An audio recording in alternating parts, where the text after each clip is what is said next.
Bienvenue sur Africa 24 dans cette nouvelle édition du QG News. Au sommaire de l'actualité, révision des listes électorales au Sénégal jusqu'au 31 juillet. Une partie de l'opposition méfiante face au processus a appelé à la création d'un organe de veille pour la transparence et la régularité des élections.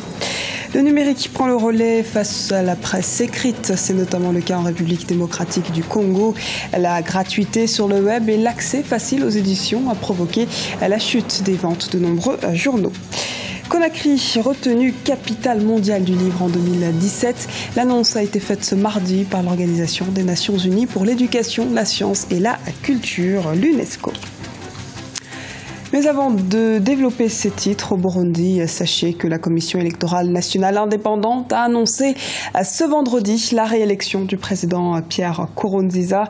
Le scrutin présidentiel controversé avait eu lieu ce mardi 21 juillet. Nous y reviendrons dans nos prochaines éditions. Dans l'actualité également, voilà maintenant un an que le vol AH-5017 d'Air Algérie s'est écrasé. Le 24 juillet 2014, une demi-heure après le décollage, le vol qui devait relier Ouagadougou à Alger s'est écrasé dans le nord du Mali. Les 116 passagers et membres d'équipage sont tués. Des cérémonies commémoratives doivent avoir lieu à Ouagadougou ce vendredi. L'enquête se poursuit parallèlement et toujours selon l'expertise judiciaire qui a été présentée aux familles des victimes en début de mois. On sait que la cause principale de l'accident, c'est la non-activation du système anti-givre des moteurs, un système qui aurait dû être activé par les pilotes. Au Sénégal, une partie de l'opposition s'unit pour la création d'un organe antifraude. Ce ne sont pas moins de 7 partis d'opposition qui ont appelé à la création d'un front permettant de contrôler le processus électoral et en particulier la révision des listes. Un reportage d'Ela Ndiaye, notre correspondant au Sénégal. Au Sénégal, la révision ordinaire des listes électorales sera clôturée ce 31 juillet. Pour une meilleure transparence, l'opposition appelle à la création d'un front de veille. Démarré depuis le 2 février, la révision des listes électorales a permis, selon le ministre de l'Intérieur, d'enregistrer près de 300 000 mouvements par la Commission électorale nationale autonome Sénat. Un chiffre qui triple le taux habituel enregistré à chaque révision ordinaire de listes électorales. Selon l'opposition, ces chiffres sont dus à la fraude. On n'a jamais dépassé la barre de 100 000 dans une révision ordinaire, normale des listes électorales. Que ce soit, si on avait une élection présidentielle, ou un référendum, ou une élection législative en vue, ou bien une élection locale en vue, là on aurait compris qu'il y avait un engouement. Mais donc, d'où viennent ces 300 000? Mais ces 300 000 viennent des officines de la DTAI envoyées partout, j'allais dire urbi et orbi, dans tout le Sénégal et au niveau de la diaspora. Selon la Sénat, la Commission électorale nationale autonome, aucun cas de fraude n'a été décelé et ses membres rassurent quant à la fiabilité du fichier électoral. Depuis 2007, aucun cas de fraude permettant de remettre en cause la sincérité du scrutin n'a été vu, déclaré, prouvé. Et donc sur ce plan-là, la Sénat a les moyens de faire son travail correctement. On a déjà étalé des preuves, on a près d'une dizaine de cas de naissance fictive. Alors, le cher Sylla, il dit qu'il est né le 8 novembre 2000. Le 8 novembre 2000. Ça, c'est celui qui demande l'extermination, 8 novembre 2000. Bon, lui, ce n'est pas un enjeu, mais c'est une tricherie. Et son père est né le 6 avril 1994. 94. Son fils, pour lequel il demande l'extrait, est né en 2000. Et lui, il est né en 94. C'est croyable, c'est crédible, ça? Le fichier électoral en question n'est pas une urgence selon la Sénat, car il n'y a pas d'élection envisagée dans un bref délai, hormis le référendum que le Sénégal pourrait organiser en 2016 sur la durée du mandat du président Macky Sall. Avec la multiplication des attentats en Tunisie, les autorités durcissent les lois antiterroristes. L'Assemblée a depuis mercredi voté plusieurs dizaines d'articles, dont certains qui prévoient des sanctions pouvant aller jusqu'à la peine de mort. 3 articles mentionnant la peine capitale ont ainsi été adoptés. Ils prévoient de punir notamment les auteurs de prise d'otages ou séquestration meurtrière ou de viol dans le cadre de crimes terroristes. Faut-il considérer la presse en ligne comme un danger? La question se pose face à la baisse drastique des tirages de la presse papier. En République démocratique du Congo, par exemple, c'est une baisse de plus de 80% comparée aux années 1990 qui est constatée. Les précisions dans ce reportage de Jacques Amboka, notre correspondant en République démocratique du Congo. En République démocratique du Congo, les journaux font face, comme partout ailleurs, à la concurrence de la presse en ligne. Beaucoup de publications ont baissé le nombre de tirages. Certains journaux sont passés de 15 000 il y a 15 ans à moins de 3 000 aujourd'hui. Conséquence logique de la chute du lectorat qui s'informe désormais en ligne. Sous la Deuxième République, on tira 15 000 exemplaires. On estimait qu'en deçà des 15 000 exemplaires, eh bien, on ne pouvait pas faire le travail. Mais après, on est descendu à 10 000. Après, on est descendu à 5 000.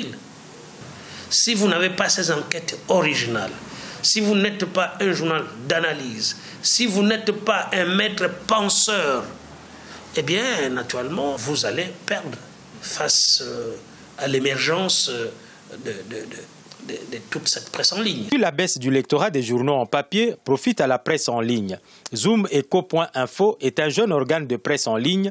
À seulement 3 mois d'existence, elle enregistre déjà plus de 100 000 lecteurs. Donc, quant à Zoom Eco, je pense que nous totalisons 3 mois déjà. Et en 3 mois, nous avons reçu plus de 100 000